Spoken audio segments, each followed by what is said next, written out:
총선이 끝난 뒤 윤석열 지지율이 끝내 폭락했습니다. 해당 내용 알아보기 전 구독과 좋아요 부탁드립니다.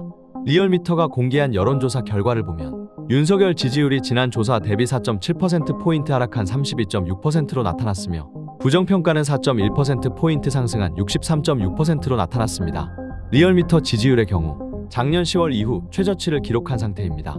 총선이 끝나자마자 하락세를 보이는 윤석열 지지율인데 여기서 재미있는 점은 해당 지지율은 4월 8일부터 4월 12일까지 조사한 내용이라는 것이죠. 총선 전 지지율까지 포함되어 있어 윤석열의 지지율이 30%대를 유지하고 있으나 앞으로 총선 이후 지지율만 집계된다면 윤석열의 지지율은 30%대도 유지하기 어려울 것으로 보입니다.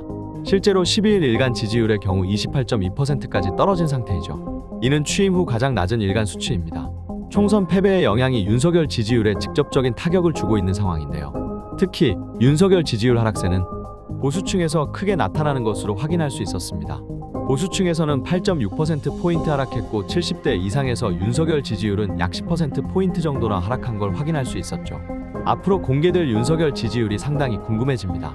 일각에서는 윤석열 지지율 하락세가 일시적인 현상이라고 주장하지만 현 상황을 보면 윤석열 지지율이 반등할 기미는 전혀 보이지 않습니다.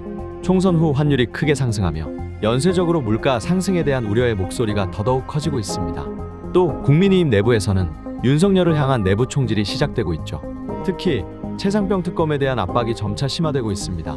지난주에는 안철수가 나서서 최상병 특검에 찬성하는 모습을 보였고 오늘은 또 국민의힘 조경태가 최상병 특검에 대해 찬성하는 모습을 보였죠.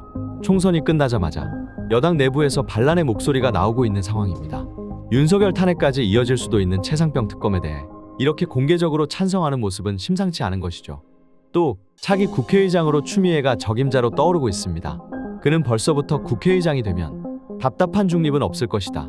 대통령 거부권 따지겠다 등 벌써부터 사이다스러운 면모를 보여주고 있습니다.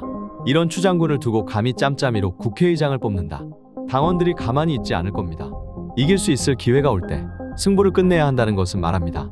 협치 운운하며 여지 주고 끌려다니지 말고 민주당은 국회의장 추미애 추대와 동시에 개혁과제 밀고 가야 합니다. 승기 잡았을 때 쇳불도 당김에 빼야 하고 물 들어올 때도 저어야 합니다. 여지 주고 시간 주며 일사불란하지 않으면 또 검찰, 언론의 프레임에 휘말리며 어영부영 끝장납니다. 승기 잡았고 국정 주도권 꽉 쥐고 사정없이 밀고 나가라는 게 지금 이 선거의 결과가 말해줍니다. 오늘도 긴 영상 시청해주셔서 감사합니다.